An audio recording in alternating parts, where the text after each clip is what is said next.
Hello students, हम लोगों को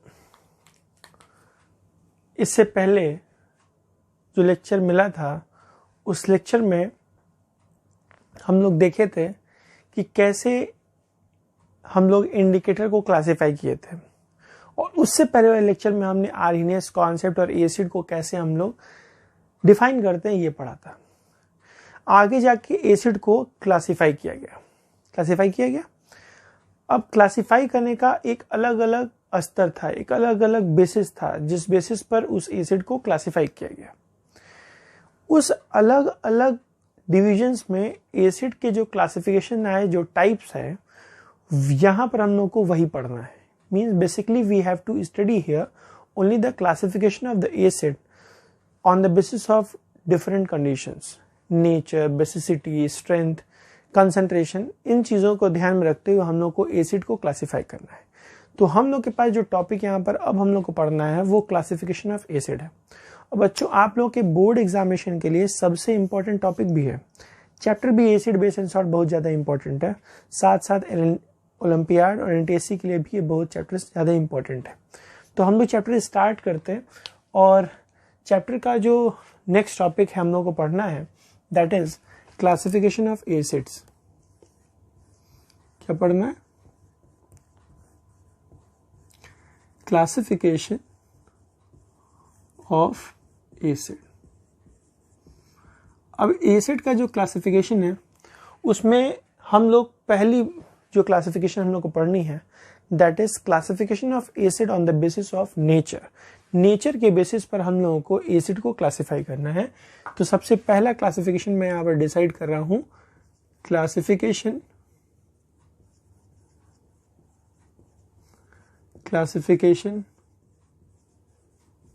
of acid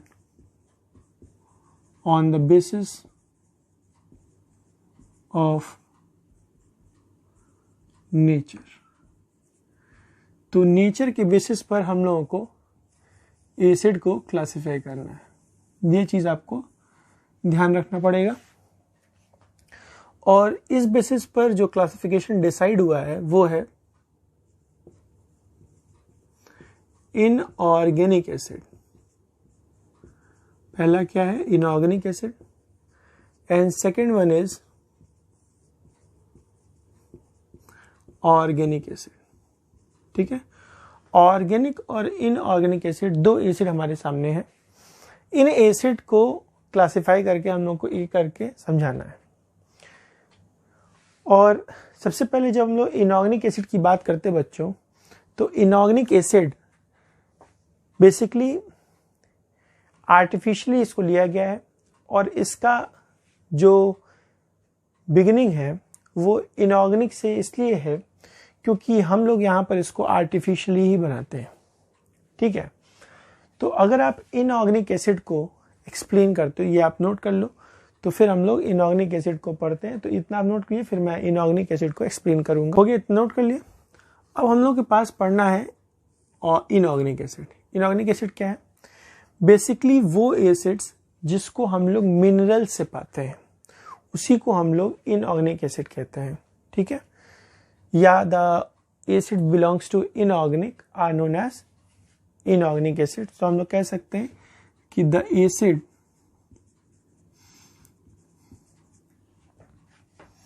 which is obtained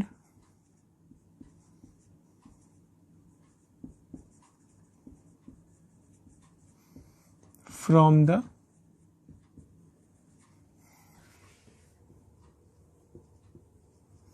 minerals.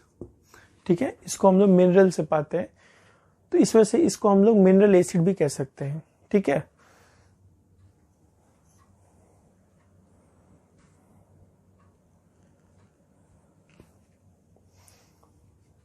तो ये हमारे पास मिनरल्स हो गया। तो मिनरल्स की वजह से इसको हम लोग मिनरल एसिड भी कह सकते हैं, या हम ये भी कह सकते हैं कि द एसिड, और करके आप लिख लीजिए, और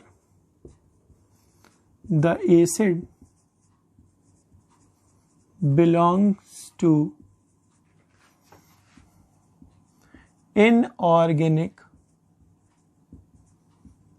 origins are known as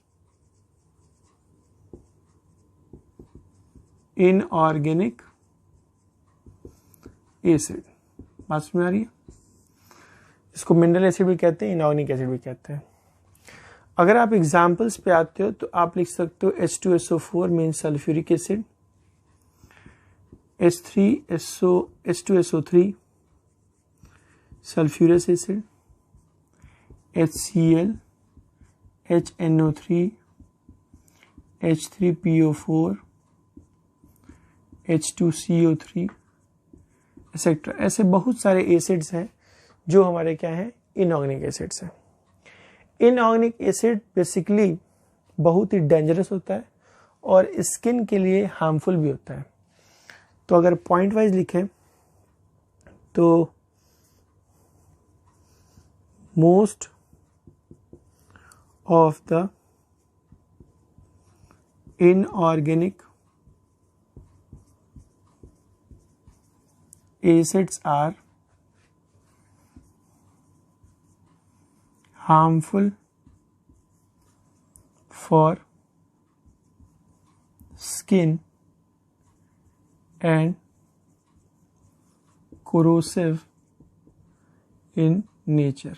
corrosive होता है, ठीक है। फिर जो कुछ इनऑर्गेनिक एसिड होते हैं जिनका नेचर जो है वीक की तरह बिहेव करता है। Few of the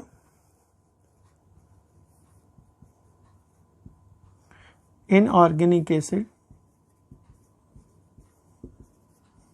such as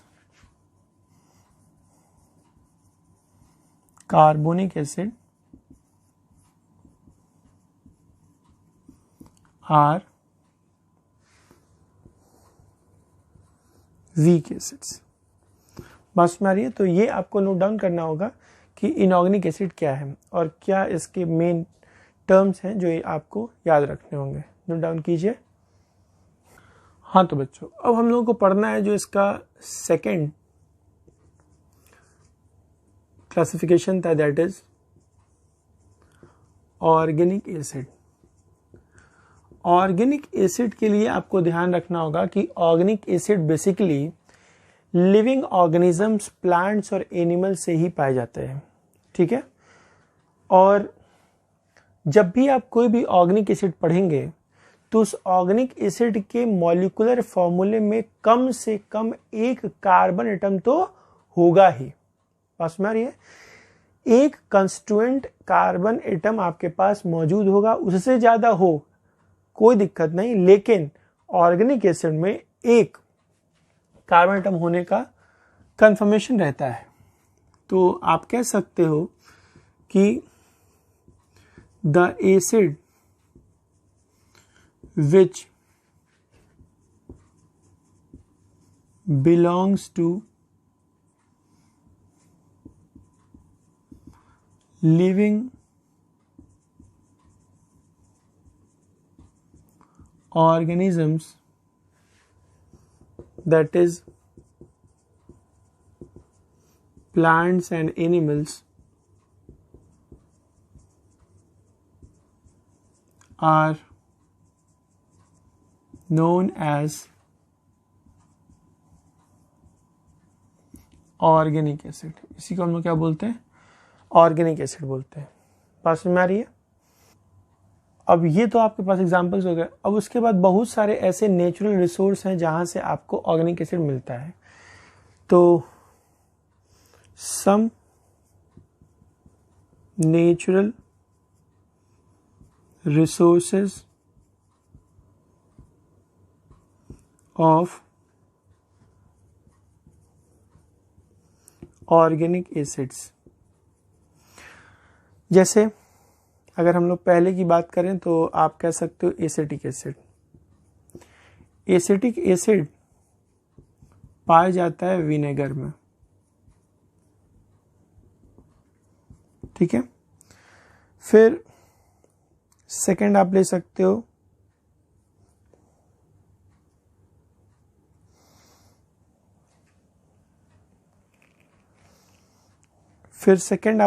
हो ऑक्जेलिक एसिड। ऑक्जेलिक एसिड मिलता है टोमेटोज में, जो टमाटर होता है उसमें आपको ऑक्जेलिक एसिड मिलेगा। फिर आप साइट्रिक एसिड, साइट्रिक एसिड मतलब विटामिन सी, ये आपको मिलता है जितने भी खट्टे फ्रूट्स होते हैं, साइट्रस फ्रूट्स, आप कह सकते हो लेमन, ऑरेंज, ये सब चीज़ों में हम लोगों को क्या मिलता है, साइट्रिक एसिड। ऐसे ही हम लोगों को अगर हम बात करें फॉर्मिक एसिड की, तो आप देखते होंगे कि जब भी मधुमक्खी या जो हड्डा होता है अगर वो काट देता है तो आपका हाथ जो है स्वेल कर जाता है, या जो आपकी चींटियाँ होती हैं वो काट देती है तो स्वेल कर जाता है। क्यों होता है? क्योंकि वो आपके बॉडी के अंदर फॉर्मिक एसिड इंजेक्ट कर देते हैं, जिसकी वजह से वो फूल जाता है और उनके मुंह में फॉर्मिक एसिड होता है, मतलब उनके स्टिंग में, मुंह में फॉर्मिक एसिड होता है। तो आप कह सकते हो एंड स्टिंग, एंड के मुंह में जो है फॉर्मिक एसिड होता है। तो इतना आप नोट कीजिए, हो गया इतना। अब आपको बता दें कि जो भी ऑर्गेनिक एसिड्स होते हैं वो वीक एसिड्स होते हैं। तो आप कह सकते हो कि organic acids are weak acids, किसको छोड़ के? Accept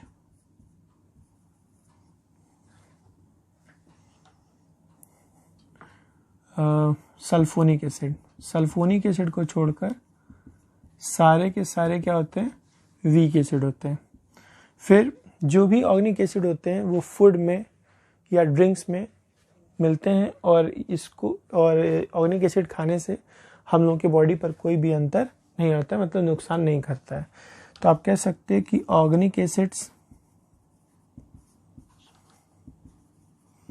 our used in food, drinks, etc.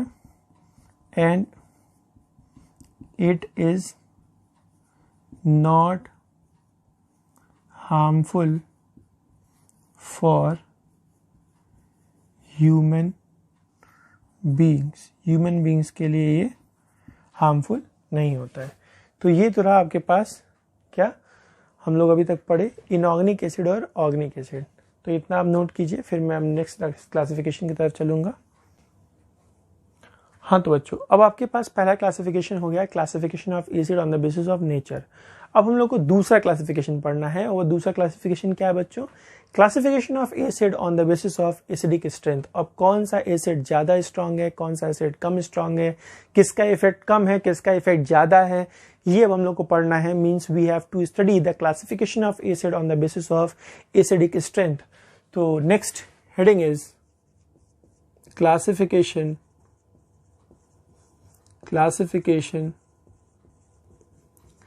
of acid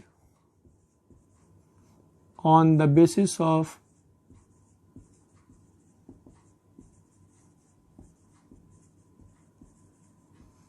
acidic strength। तो classification of acid on the basis of acidic strength में क्या करना होगा आपको? तो आपको मैं एक चीज बता दूं कि कोई भी एसिड स्ट्रांग या इसका स्ट्रेंथ ज्यादा तब कहा जाएगा जब भी उस एसिड को उसके एक्वस सॉल्यूशन में बनाने के बाद नंबर ऑफ हाइड्रोनियम आयन ज्यादा से ज्यादा लिबरेट हो या फॉर्म हो। मीन्स जैसे ही हम लोग एसिड को वाटर में डिसॉल्व करते हैं वो एसिड डिसोसिएट होता है। डिसोसिएट होने के बाद जितना ज़्यादा वो हाइड्रोनियम आयन का फॉर्मेशन करेगा वो एसिड उतना ही ज़्यादा स्ट्रांग होगा, उसका स्ट्रेंथ उतना ही ज़्यादा होगा। बात मेरी क्लियर है? इसका मतलब कि as the number of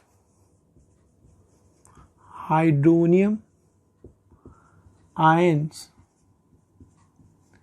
increases in the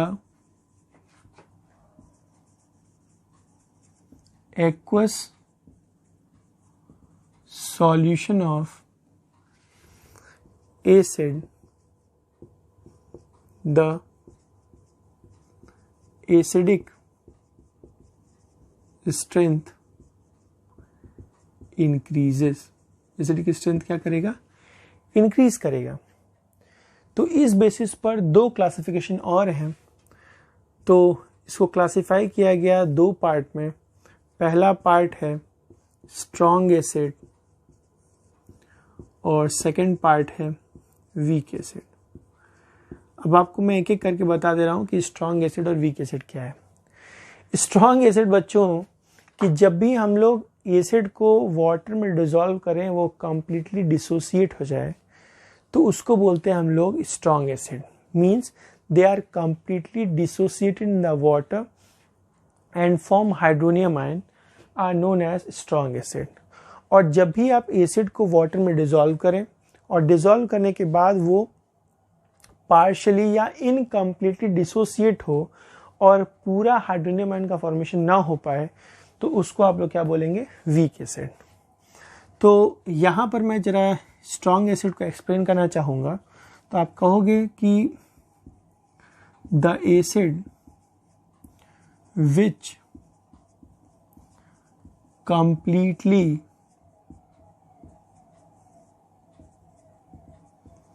dissociated in the water to form hydronium ion are known as strong acid. इसी को हम लोग क्या बोलेंगे? strong acid बोलोगे. अगर एग्जाम्पल की बात मैं करूं तो आप लिख सकते हैं, जैसे मान लो HCl है, इसको मैंने वाटर में डिसॉल्व किया. डिसॉल्व करने के बाद इसका एक हाइड्रोजन था, वो एक हाइड्रोजन कहाँ गया? वाटर के पास. तो क्या बन गया? H3O+. और जो क्लोरीन था HCl का वो किनारे हो गया. इसके पास जो भी हाइड्रोजन था वो डिसोसिएट होकर H3O+ में कन्वर्ट हो गया. ऐसे मान लो ऐसे ही HNO3 है, एक ही हाइड्रोजन है लेकिन वाटर में डिसोसिएट होने, वाटर में मिलने के बाद ये दोनों अलग हो जाएंगे. तो ये बन जाएगा H3O+ और ये बन जाएगा NO3-, नाइट्रेट आयन या क्लोराइड आयन. ठीक है, ये ठीक है, एक ही हाइड्रोजन था, उसको डिसोसिएट होना, आप कहोगे डिसोसिएट हो गया सर. लेकिन जैसे मान लो आपके पास H2SO4 है, इसको मैंने वाटर मिलाया. वाटर मिलाने के बाद यहाँ पर कितने हाइड्रोजन है? 2 हाइड्रोजन है. तो यहाँ पर अगर एक हाइड्रोजन बच जाएगा तो इनकम्प्लीट डिसोसिएट हुआ. अगर इसके दोनों हाइड्रोजन यहाँ से गायब हो जाएंगे तो हम कह सकते हैं कि यहाँ पर ये कंप्लीटली डिसोसिएट हुआ. तो हाँ, यहाँ के दोनों हाइड्रोजन यहाँ पर वाटर के साथ मिल जाएंगे और यहाँ पर 2 मॉलिक्यूल वाटर रहेगा क्योंकि हमको बैलेंस करना है. तो यहाँ पर आपके पास हो जाएगा 2H3O+ और प्लस SO4 2-. अब देखो यहाँ पर इसके पास 2 हाइड्रोजन थे, वो दोनों हाइड्रोजन कहाँ चले गए? वाटर के पास. और क्या फॉर्म कर गए? 2 मॉलिक्यूल हाइड्रोनियम आयन और 1 मॉलिक्यूल सल्फेट आयन यहाँ पर फॉर्म हो गया. ऐसे मान लो आपके पास H3PO4 हो. ठीक है, इसको आप वाटर में डिसॉल्व किए. यहाँ पे 3 हाइड्रोजन था तो यहाँ पे 3 मॉलिक्यूल वाटर होगा. अब यहाँ पे इसके तीनों हाइड्रोनियम आयन क्या हो गए? डिसोसिएट होके और यहाँ पर फॉस्फेट आयन का फॉर्मेशन कर गए. तो ये तो आपके पास क्या रहा? स्ट्रॉन्ग एसिड का स्टेटमेंट. तो स्ट्रॉन्ग एसिड क्या है? जो कंप्लीटली डिसोसिएट हो जाए वाटर में, उसको हम लोग बोलेंगे स्ट्रॉन्ग एसिड. अब आती है वीक एसिड की बात. अब वीक एसिड क्या है तो देख लेते हैं. तो ऐसा एसिड जिसको हम लोग वाटर में डिसॉल्व करें, वो इनकम्प्लीटली या पार्शियली डिसोसिएट हो, उसको हम लोग क्या बोलेंगे? वीक एसिड बोलेंगे. तो आप लिखोगे क्या? द एसिड विच इनकम्प्लीटली और partially dissociated in water to form hydronium ion are known as weak acid. इसी को हम लोग क्या बोलेंगे? वीक एसिड बोलेंगे. मेरी बात समझ में आ रही है? अब आपको करना क्या होगा, अगर आप एग्जाम्पल लेते हो, मान लो हमने ले लिया एसिटिक एसिड CH3 COOH। अब आपसे मैं कहूँगा कि बताओ बच्चों यहाँ पर एसिटिक एसिड में कितने हाइड्रोजन हो, तो आप कहोगे सर 4 हाइड्रोजन है। तो कितने हाइड्रोजन बने आपके हिसाब से बनने चाहिए? 4, लेकिन कितना बनेगा यहाँ पर? सिर्फ एक। ये वाला हाइड्रोजन इसके साथ आएगा और बन जाएगा H3O++। अब ये CH3CO अलग हो जाएगा, CH3CO- अलग हो जाएगा, ठीक है। इसको बोलेंगे हम लोग एसिटेटाइन, ठीक है। ये क्या है? Acetic acid. ऐसे ही मान लो हम लोग HCOOH पे आते हैं, ये क्या है? Formic acid. यहाँ पे कितने हाइड्रोजन है? 2। कितने हाइड्रोजन बनने चाहिए कॉन्सेप्ट के हिसाब से? 2, लेकिन बनेगा कितना? 1। तो यहाँ पर क्या होगा? H2O। अब यहाँ का ये वाला हाइड्रोजन यहाँ पे जाएगा तो क्या बनेगा? H3O+। फिर भी अभी यहाँ पर एक हाइड्रोजन बच गया, HCOO- बचा हुआ है, तो HCOO- बच गया। इसको बोलते हैं फॉर्मेटाइन। क्या बोलते हैं? फॉर्मेटाइन। तो ये आपके पास क्या होगा? वीक एसिड, और ये आपके पास क्या होगा? Strong acid. इसको आप नोट कीजिए, फिर मैं आपको नेक्स्ट क्लासिफिकेशन बता रहा हूँ। हाँ तो बच्चों, अब आपके पास जो तीसरा वाला क्लासिफिकेशन है उसमें यह है कि कैसे हम लोग एसिड को क्लासिफाई करेंगे on the basis of basicity. तो सबसे पहले आप हेडिंग लिखो, फिर मैं बताता हूँ कि बेसिसिटी क्या है, फिर क्लासिफिकेशन आगे समझेंगे। तो आपके पास जो थर्ड क्लासिफिकेशन है, ये classification of acid on the basis of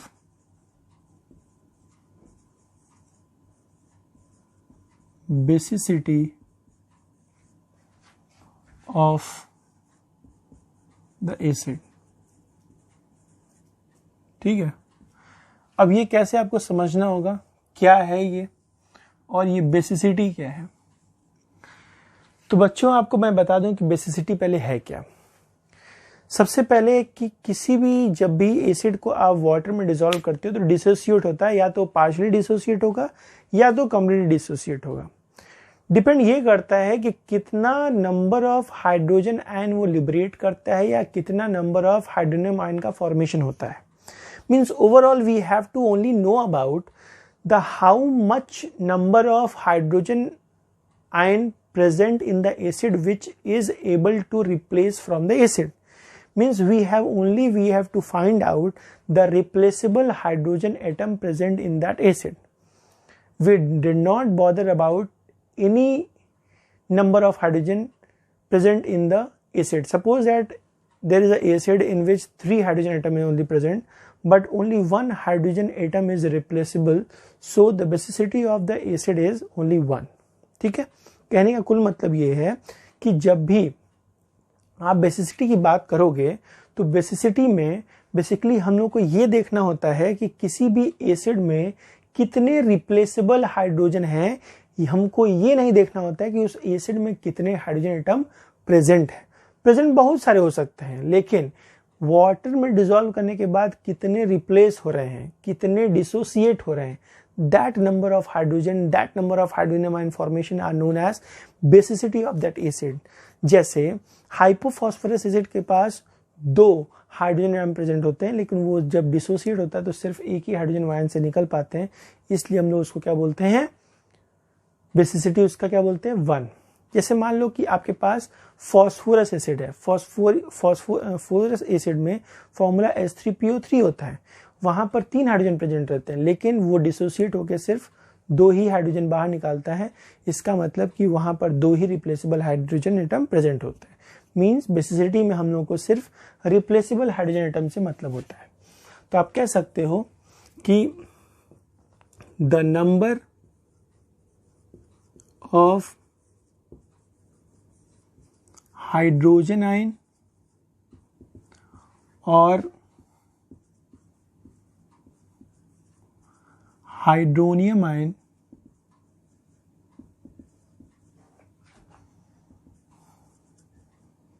formed when acid is dissolved in water are known as basicity of water. Basicity of water नहीं, बेसिसिटी ऑफ एसिड। ठीक है, एसिड की हम लोग बेसिसिटी निकालते हैं और बेस की एसिडिटी निकालते हैं। तो ये तो बात हुई बेसिसिटी की। अब जिस एसिड की बेसिसिटी 1 है, जिस एसिड की बेसिसिटी 2 है, 3 है, उसको हम लोग क्या बोलते हैं? तो acid whose basicity is 1 are known as mono acid acid, mono acidic acid या सॉरी मोनो बेसिक एसिड। फिर हम लोग जिसके पास 2 बेसिसिटी होगी उसको हम लोग क्या बोलेंगे? Mono di basic acid. जिसके पास 3 होगा उसको क्या बोलेंगे? Tri basic acid. तो इसको क्लासिफाई किया गया मोनो बेसिक एसिड। ठीक है, फिर क्लासिफाई किया गया डाई बेसिक एसिड, फिर क्लासिफाई किया गया ट्राई बेसिक एसिड। बात समझ में आ रही है? अब मोनो बेसिक एसिड क्या है कि the acid which dissociate only one hydrogen atom when dissolved in water are known as mono basic acid. इसी को हम लोग क्या बोलते हैं? Mono basic acid. अब इसका अगर आप एग्जाम्पल देखो तो HCl है, एक ही हाइड्रोजन है, इसको वाटर में डिसॉल्व करें तो क्या बनेगा? H3O प्लस और Cl माइनस बाहर निकल जाएगा। ऐसे ही क्या है? HNO3, ऐसे ही इसको क्या करेंगे? वाटर में जब डिसॉल्व करेंगे तो क्या बनेगा? H3O plus plus NO3 minus. ऐसे ही आपके पास हो जाएगा H2PO2, इसको बोलते हैं हाइपोफॉस्फोरस एसिड। याद रखे ना नाम, हाइपोफॉस्फोरस एसिड। जब वाटर में आप इसको डिसॉल्व करोगे तो इसके पास 2 हाइड्रोजन एटम प्रेजेंट है, लेकिन डिसोसिएट होगा सिर्फ एक ही, तो क्या हो जाएगा? H3O प्लस और जब एक हाइड्रोजन बचा रहेगा तो हो जाएगा HPO2 माइनस। ठीक है, हाइपोफॉस्फेट। अब आपके पास आता है डाई बेसिक एसिड। अब ये डाई बेसिक एसिड क्या है कि जब आप इसको वाटर में डिसॉल्व करोगे तो यहाँ पर 2 हाइड्रोजन एटम नहीं, यहाँ पर 2 हाइड्रोजन आयन। तो the acid which dissociate only 1 hydrogen ion when dissolve in water are known as monobasic acid. ऐसे डाइबेसिक में क्या डेफिनेशन लिखोगे? The acid which dissolve in water and dissociate to hydrogen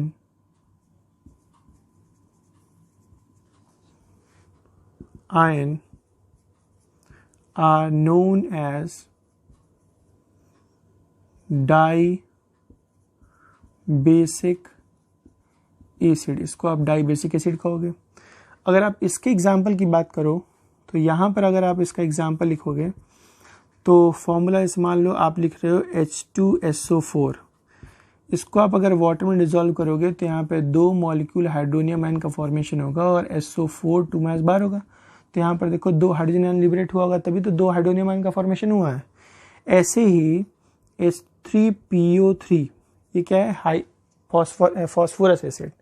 phosphorous acid में क्या है कि H3 इसको H2O के साथ जब मिलाएंगे तो यहाँ पे 3 हाइड्रोजन है, लेकिन यहाँ पर सिर्फ 2 ही रिप्लेसेबल हाइड्रोजन है। इस वजह से आप लिखोगे इसको 2H3O plus plus PO4 2 minus, sorry PO3 2 minus. तो इस तरह से आप इसको नोट कर लोगे तो ये आपके पास हो जाएगा क्या?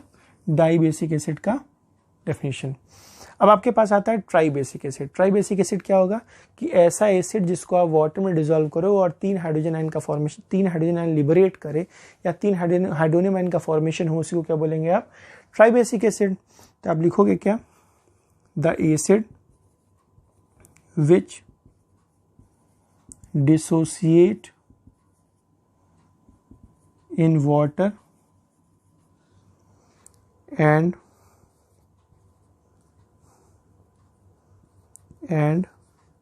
form 3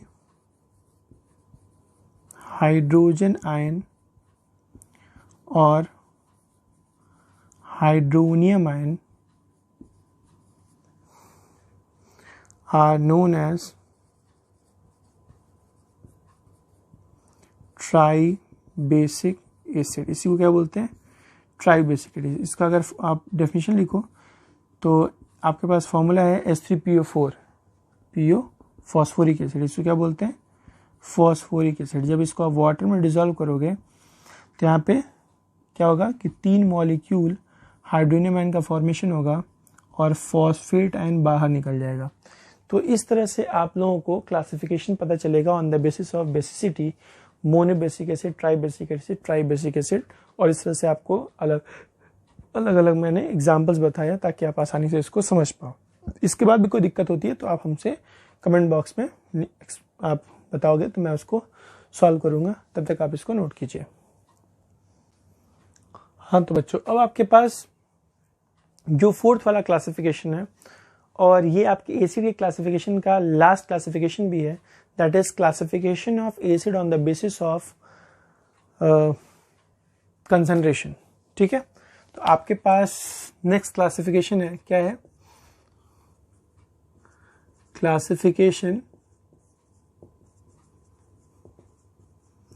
of acid on the basis of concentration। Concentration के बेसिस पर अब हम लोगों को क्लासिफाई करना है। तो सबसे पहले आपको बता दें कि ये है क्या। तो क्लासिफिकेशन जब हम लोग कंसंट्रेशन के हिसाब से करते हैं तो यहाँ पर मतलब ये हुआ कि वाटर के कंपैरिजन में एसिड कितना है। सपोज करो कि आप कोई सॉल्यूशन बनाएं और उसमें एसिड का अमाउंट ज़्यादा है और वाटर कम है, तो आप बोलोगे this is the concentrated solution of acid. और जब भी एसिड का अमाउंट वाटर के कंपैरिजन में कम रहेगा तो that is known as lower concentration of acid और डाइल्यूट एसिड। ठीक है, अगर सबसे आसान तरीका समझने का कि कहा जाए कि 20% by mass of acidic solution, इसका मतलब कि अगर 100% 100% कोई सॉल्यूशन है तो उसमें सिर्फ उसका 20% ही एसिड है, बाकी अमाउंट क्या है, वाटर या और भी एक कोई सॉल्यूशन हो सकता है। मतलब कि अगर 100 लीटर का सॉल्यूशन है तो सिर्फ उसमें 20 लीटर ही एसिड है, that is known as 20% by mass. कहीं कहीं पर लिखा है कि 1 मोलर सॉल्यूशन ऑफ एसिड, इसका मतलब कि 1 लीटर में सिर्फ 1 मोल एसिड प्रेजेंट है और इसी वजह से कंसंट्रेशन का यूनिट मोल पर लीटर ही होता है। तो सबसे पहले आपके पास यहाँ पर आते हैं और यहाँ पर भी सिर्फ 2 ही क्लासिफिकेशन है। पहला है कंसंट्रेटेड एसिड, कंसंट्रेटेड एसिड, ठीक है। दूसरा है डाइल्यूट एसिड। आपको इसमें ज्यादा कुछ समझना नहीं है, that is only a theoretical part कि what is concentrated acid and what is dilute acid. तो आप कह सकते हो कि जहां पर अमाउंट एसिड का ज्यादा हो और वाटर का कम हो, आप उसको बोलते हो कंसंट्रेटेड एसिड। मेरी बात क्लियर है?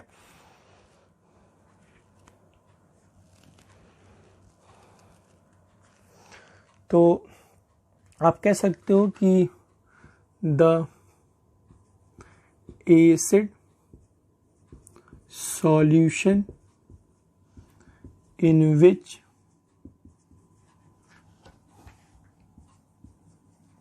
amount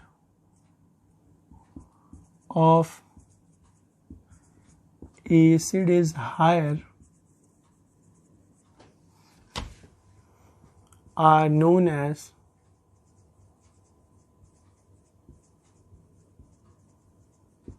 concentrated acid। इसी को क्या बोलते हैं? concentrated acid। और the acidic solution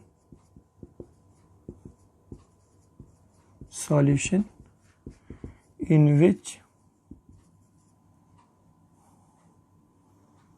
low या in which amount of acid is minimum are known as dilute acid। इसको क्या बोलते हैं? डाइल्यूट एसिड बोला जाता है। तो कोई ज़्यादा डिफरेंस नहीं है कंसंट्रेटेड एसिड में और डाइल्यूट एसिड में। तो इस तरह से आप लोगों को क्लासिफिकेशन ऑफ एसिड पढ़ना था। बाकी कोई भी दिक्कत है तो आप कमेंट बॉक्स में हमसे पूछ सकते हो, मैं उसको जल्दी से जल्दी आपके सॉल्यूशंस को रिजॉल्व करूंगा, जो भी प्रॉब्लम है उसको सॉर्ट आउट करूंगा। Best of luck.